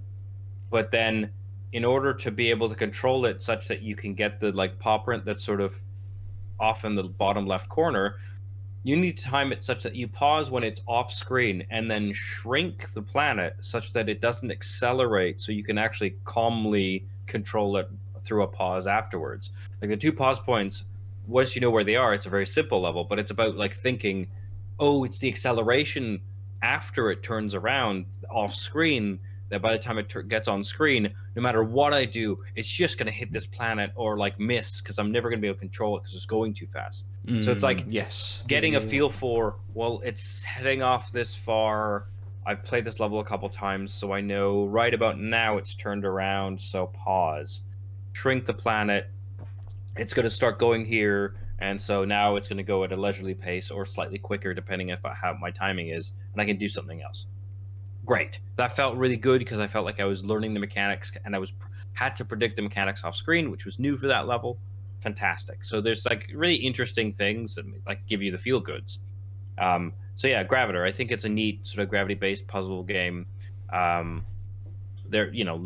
It's just puzzle after puzzle of hit the icons essentially, but it works really well because it's pretty good gravity engine, physics engine. Yeah. It looks nice. I like the art style. Music's pretty good as well. Plus, it's got cats in it, so. Yeah, that's my big complaint, though. It's not really cats. Yeah, there's cats. They're wearing space helmets. No, but that's the thing. You don't see the cat. That's the thing you're looking for. I saw it in the screenshot. Once. That's all I need. Shown once. Yes. What was the? I don't want to rush us through, but what's the last game you've got to discuss? We've got a few minutes. Legends of Keepers. Just because it smells of beer. You've covered yourself in beer. No, absolutely. You do. I'll be back in a second. Yeah. Have we moved around? No, we're fine. We're good. We've moved though, right? We've swapped. Mm-hmm. Yeah. So Legend of Keepers is a roguelike dungeon defender, I think is what they called it. Legend of Keepers is the perfect mix between dungeon defender and roguelite. You've been hired as a dungeon manager by the Dungeons Company. Your job is simple: protect their dungeons. There's a bit of like that corporate stuff is mostly interstitial scenes, but essentially, it's very odd because you're playing as master of the dungeon Mog, but also all the world building and interstitial scenes and cutscenes are saying you've been hired to protect this dungeon. So then I'm not actually Mog, but it keeps telling me I'm Mog, which is not ideal, but it's fine, right? It just was like, wait, why? Ugh. But basically, you're going through weeks, and you're in charge of this dungeon. Welcome back. So you're in charge of this dungeon, Hello. and you have to design the dungeon with its various rooms. When you see the party of adventurers are coming, and it could be like a warrior, a mage, and then an archer. And so then you see them, and you're like, so like all of them end up their main attack hits the person in the front. So you're like, cool. Well, I'll put a tank in the front, or so basically everyone has like one or two moves, and they have different resistances and proficiencies. So like you've got a guy who does a bunch of fire damage. You want to try and put him in a spot where his main attack will hit someone who's weak to fire. But you basically, it's sort of a jumble of traps rooms, your protector warrior rooms, a spell room, and usually another trap room and another group of warriors. That's the standard thing, and it's just kind of shuffled. So sometimes you'll be like, start with a trap, then some warriors, then a spell, then another trap, then some warriors, then the final room, which is the boss room, where it's Mog, or whoever boss, because I think you get unlock other bosses later. Anyway, the idea is you look at the contents of the party, and then you, based on who you have available in your first set of mobs or your first traps, you try and design the best defensive scenario room by room, given the party layout of the guys who are attacking you. And then if your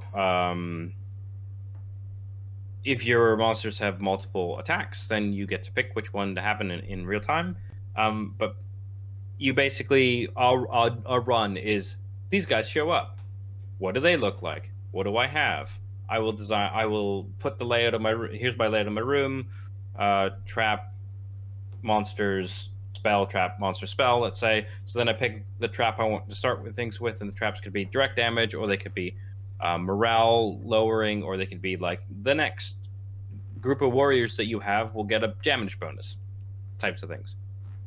So so you do that, and you can either scare people away from the dungeon by doing enough morale damage, or kill them by doing enough much damage. And when you successfully repel them, you will get a certain amount of blood or tears based on how you repelled them, and that becomes 2 of the currencies. And then and you also get some money, and then so week on week. So you finish an attack, then you go into like, you can visit an engineer, or have like an event, which is something happens to you when you're rolling the company, which could be like you got a chance to buy a new mob for your side or whatever.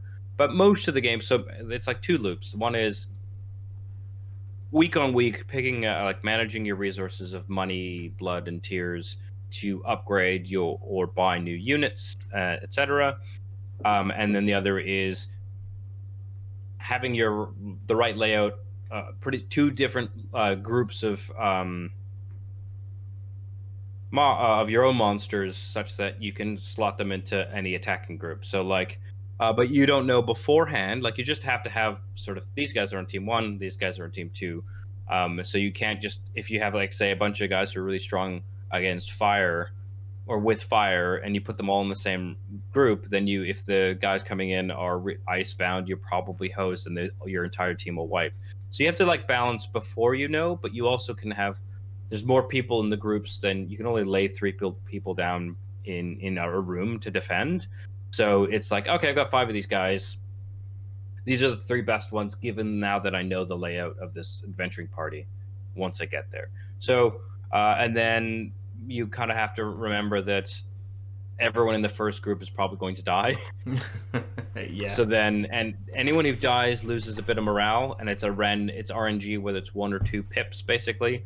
And if they run out of pips before you've sort of put them on vacation to heal up, they'll take 9 weeks off, which is going to be about 2 battles at least.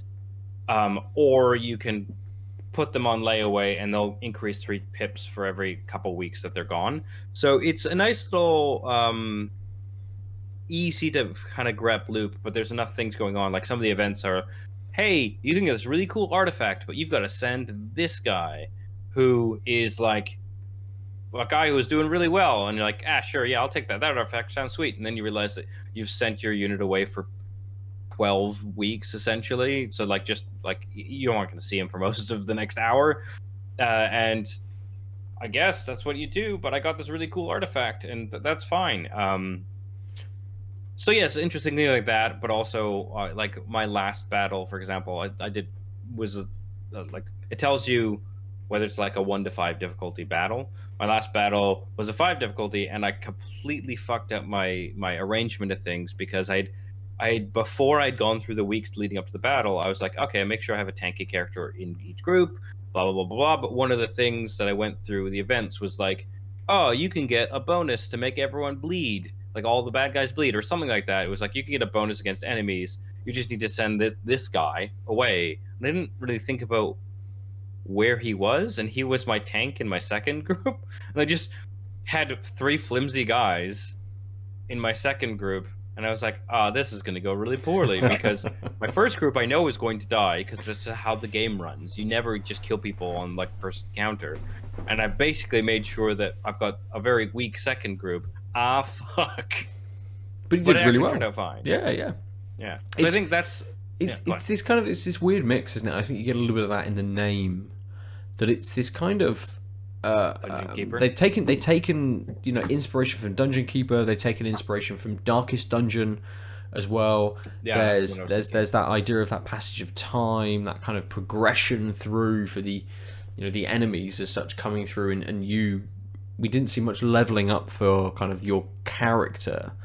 And that sort of thing, that seemed really, really slow. But it looks like it's taken kind of these inspirations from all of these places and tried to mash them together in a way which gives you various layers. There's that management layer, there is the battling kind of fighting layer, and I think from even though it seems like quite a low budget game, seemed quite successful in what it was trying to do.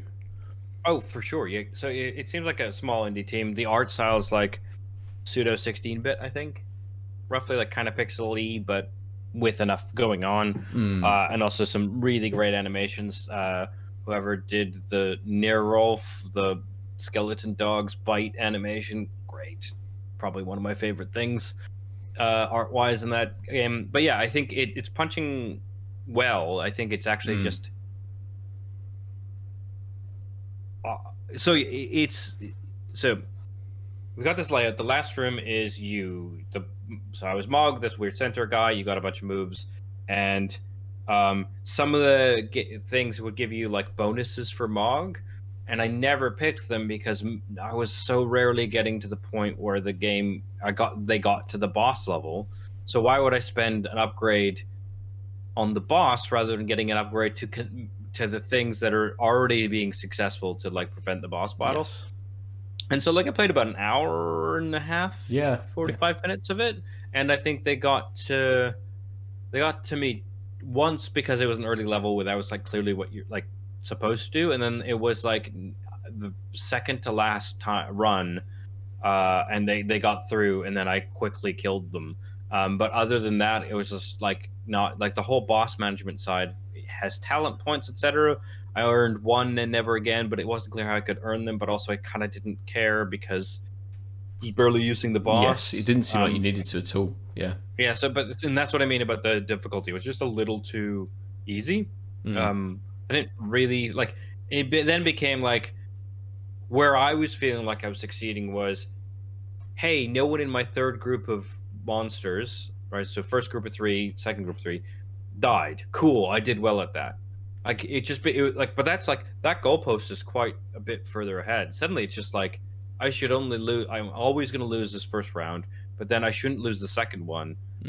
So and that's just it's a foregone conclusion that like my giant centaur boss guy could just be getting fat on and like falling asleep because it doesn't matter. He's never going to fight. Like it felt weird because then the game kept being like, but you could give also like you start with 1200 health and like you could earn 60 more health for him if you took this upgrade, or you could like get this new badass wolf. I'm like 60 out of 1200 that hasn't been touched except for the one time I realized I could pay his health instead of the valuable currencies of blood and tears. Yeah, that guy heals over time. It's great. It's like free money. But yeah, so I like it. I'm hoping that there might be more. Like, I mean, the sad thing is, it was hard to tell. I didn't lose, so I couldn't like see what the roguelike elements are. Because like I assume maybe I keep once a run dies, I could then restart with a better version of the guy or something. It's so unclear because just the loops of the characters, the like monsters was fine, but like I just didn't understand what the roguelike version was, and I feel like I'd rather have lost a couple times before getting the hang of it on a roguelike type game of just teach me about the loop. Don't make it so I'm gonna finally figure out about the loop like 3 hours into your game. Yeah, it's that idea that you know in Returnal, which is just released, in Dark Souls, in Bloodborne, you will always lose to that first boss because it teaches you what the loop is, and in this you haven't quite got that. I think that happened quite quickly in Hades as well. I never lost. What, in Hades? Never. Not to the first boss. Oh yeah, the first boss. The first was Meg. Meg, yeah. Yeah. I did lose to Meg once. I definitely lost to Meg. I think I might have. That's goddamn Theseus in the Minotaur. Don't remind me of that. Oh, let's not get into that. We won't get into that. We need to give ourselves a little bit of time to talk about the beers that we've been drinking. But any final thoughts? Kind of all I wanted to say was, if you are interested in sort of this Dungeon Defender kind of, I mean, what I really liked about it was the strategy of like when I had 5-ish people and had to pick 3 in the 2 groups based on the party. So it's like designing the dungeon based on things and then learning about what the the adventures that might come up are, so that balancing like, oh, this guy's really beat up, but if I put him in the second group, he's probably not going to die.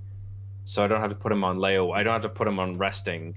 And like, so balancing my teams while still understanding like, but I could get like a bunch of guys to do magic and then all this, like, you know, I don't want a super forceful team. Like that was those last few runs were really fun. And I think that's why, even though I kind of lost a tank, I was okay because I was doing reasonable strategizing around the balance of those guys and like the pairing up of like, this guy gives a crit bonus to this guy and this guy is kind of flimsy, but boy will he overpull his weight while he's around, and like that type of thing. That felt really good. It felt like when I did that last run where I was like, oh no, I didn't realize my tank wasn't around. I was just like, foregone conclusion, we'll have to beat this with just like boss HP. And then I didn't, and it was like, oh, I did a good thing, and that felt nice. It felt like it felt rewarded for having those sort of kind of spongy hard hitters, and having them softened enough that I could get away with it. Yeah. And that was sort of my plan with that team, but I just thought, I'll slow it down a little bit by having a tank and a couple spongy hitters. But actually, I was probably being too conservative, which I learned. But yeah, so a fun game, especially if you like sort of that strategy balancing and the management loop. Yeah, nice. Anyway, cool. Yep. So that's Legend of Keepers, which I have to say is one of the most forgettable names. Yeah, absolutely. Let's jump back into our beers then and finish out the episode talking about what we liked about them. Lucy, we'll come to you first. I think both beers impressed you this evening. Yeah, and I mean, if you want a traditional IPA, the what's it called? I'm going to say Edge of Tomorrow. Town. That's it, Edge of Town. Yes. Yeah, it's a good beer. It's well balanced. I think just pouring it out of the can after a little while though, it completely lost its carbonation. I think to enjoy it at its fullest, probably drink it when it's still carbonated. But for a 500ml can, you're not going to drink it immediately. But yeah, even so, it's well balanced, nice malty and bitter backbone to it. Still a little bit of fruit, and got more of the fruit as the beer warmed up as well. So yeah, really well balanced. Really enjoyed it. But man, New York, what are they doing over there? Just nailing it consistently. Yeah, Yeah. magic. Yeah, the broccoli from Other Half. No contest? It's just so...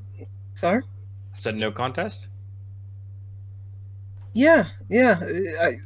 No contest, even though as much as I like a, traditional IPA, I think where we've moved now is things that breweries are just doing new and better things with that kind of style. And Sure. the double dry hop, it was like, it was so fruity, so tropical. All those fruity flavors and notes just coming off the aroma and just followed through into the taste as well. Just really soft, very drinkable, very quaffable. I could drink so many of those, more than my liver should, liver would be crying afterwards, just like, stop, please, kill me. Yeah. Whilst also saying yes, more. Yeah. Like, just hurt me good. Yes.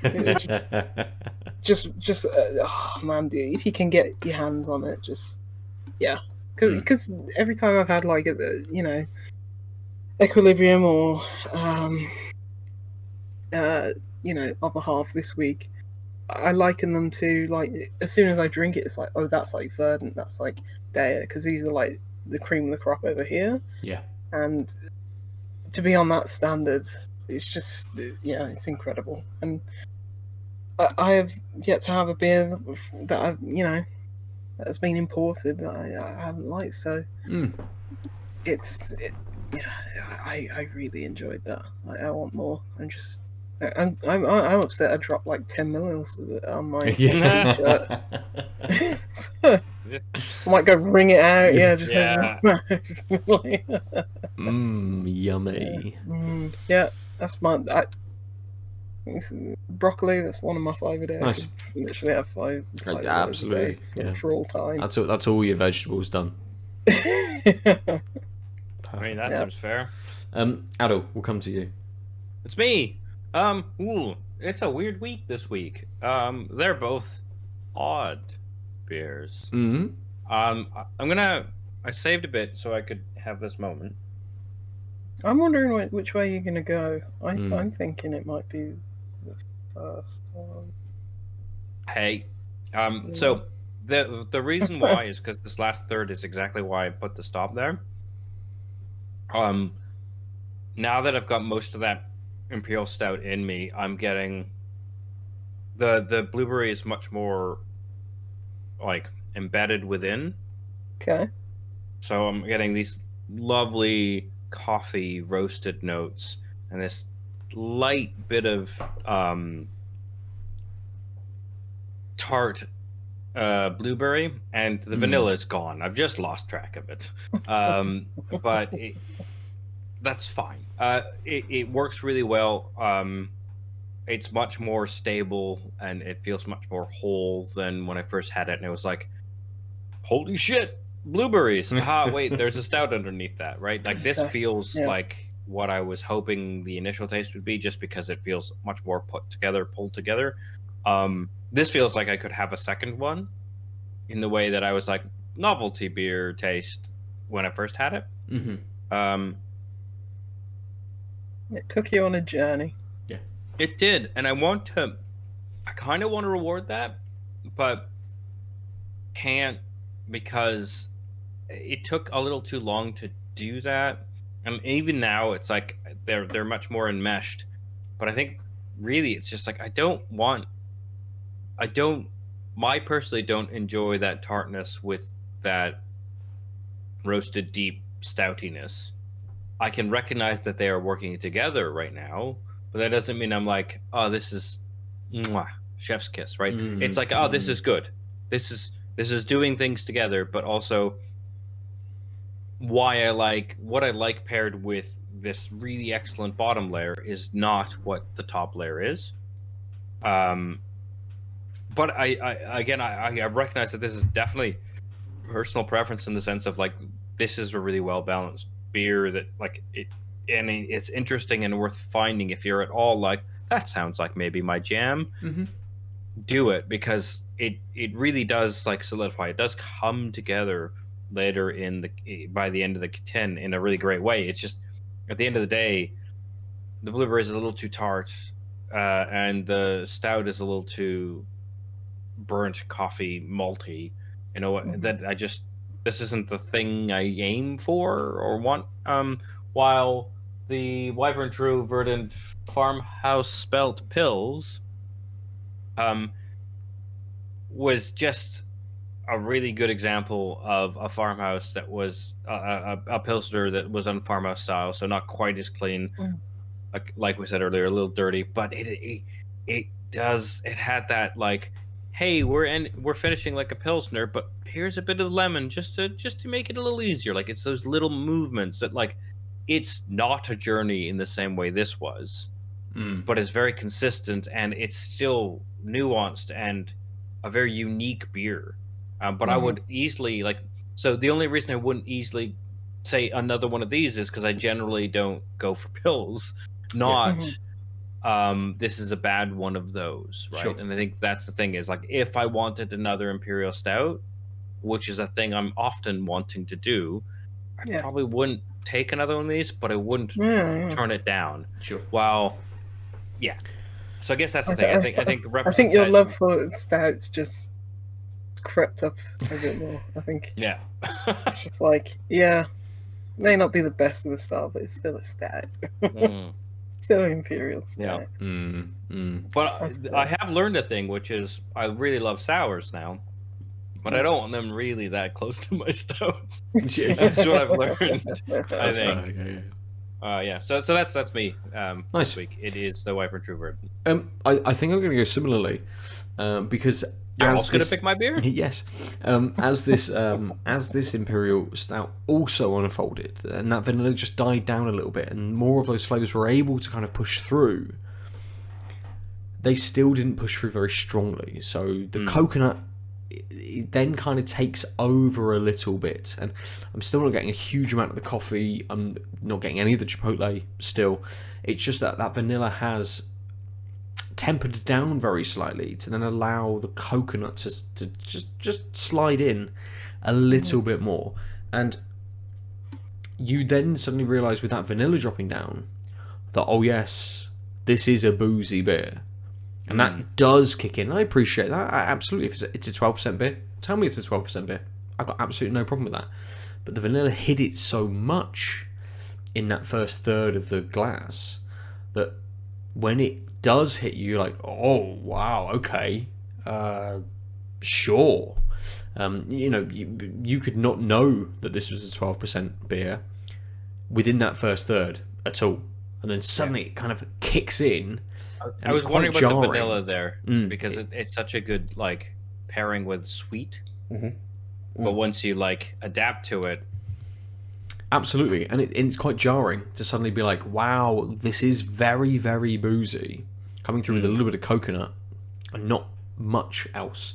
Everything else is kind of pared back quite significantly. Whereas the double IPA. I was never sure how much of you I could let in, the name of it, is balanced very well. It has some lovely flavours to it. That Nelson really shines. It's got a lot of grape on there, a little bit of maybe mango, a little bit of tropical fruit in there as well, just to balance that out. A slight sort of dryness to it. And yes, I think I said when I drank it, had this had that extra level of kind of piney bitterness to it, it would have been a top draw beer. Absolutely fantastic. And it kind of maybe fell short slightly, but it's balanced really, really well. And just, I think that's where Boundary work excellently. Is it in that high IPA to double IPA kind of level? That is, what they do really, really well. Very, very balanced double IPAs, and this is kind of no exception to that. Yes, I would have preferred, for my preferences, that little bit of extra bitterness, but this is made very, very excellently. It balances things out really, really well. So that is my pick for this week. Is the Boundary Double IPA. Nice. Thank you, Callum. Yes, absolutely. Thank you, Callum, for shipping those over. I've got a few to ship over to him this week at some point. So we'll see what comes back again. A little bit of whiplash next time, Callum, maybe. I think you have a little. I'm a touch jealous that you have a little bit of a beer club going on there. Oh no, absolutely. How much does it take to ship? How much does it cost to ship? Pass. It wasn't much. Okay. Like I not was just wondering. maybe a $5, maybe. Okay. Maybe not Well, quite that. I guess if you're just shipping cans back, it's probably much safer than bottles. To be fair. Yeah, Yes. I think the fact that a lot of people shifted to cans made this type of sort of off the cuff shipping more easy. Absolutely. Yeah. I never thought of that. Yeah. They require way less like padding, and they're just lighter. Oh, that's it. The weight of the package I sent was tiny, so it wasn't much at all. If you, listener, have a beer that you've drank from the bevy of beers that we have had, and you have a preference this week or something you just want to tell us about, let us know at TanksUpcast on Twitter. You can go to outoflives.net as well and find the podcast, comment on the posts there, or come to the Out of Lives YouTube and comment on the video. We will find it, we will talk to you about it. You can also come to the Discord. We can't give you a link here because it's an awkward link to get to the Discord, but you can message any of us. You can look in the Twitch chat. If you're watching this on YouTube, message one of us. I'm at Nova_47. Aadil is at the Omniarch. Lucy is JuicyLuce9. As I say, go to outoflives.net to see everything else that we do over at Out of Lives, or stick around on our Twitch channel to see the different streams that we put together. Have either of you done? I was going to say, give us tips how to smuggle beer across the border. And, definitely. Yeah, and I want to know some good saisons out there. Not enough breweries are doing definitely saisons. coming to saison season too. Gosh, it felt like 20 years. I just need some good saisons. I had a beer from Pastore. Where are they? They're up north somewhere. They are up north. But yes. but I think it was just their normal house saison or something like that, and it's just, man, it was good. It's just like, why do people not make more of these all the time, year round? Agreed. Yeah, they should. As Aadil would say, 'tis the saison. It is. Give me I my avoided. farmhouse. Nice said dirty season saison, farmhouse. and I was like, can't say it now. Nice dirty farmhouse saison. Those dirty leftover beers that no one wants except us. Give them all to us. That is us this week. As I say, let us know what you've been drinking, what you've been playing. Come and chat to us generally over on the Discord. It's May 4th. Oh yeah, we were definitely gonna. Oh yeah, Done. That's what we needed. I'm a Wookiee. Yep. Right. Or an Ewok. I'm from Endor. You mean the fourth moon of, right? What a wonderful place! What a wonderful place for us to finish. There are different ways you can celebrate Star Wars Day, but by for not us, doing it. this is the way. It is exactly. We'll finish by saying live long and prosper, and we'll catch you next week. Thanks, Gandalf. Bye. Ferengis. Dumb. www.outoflives.net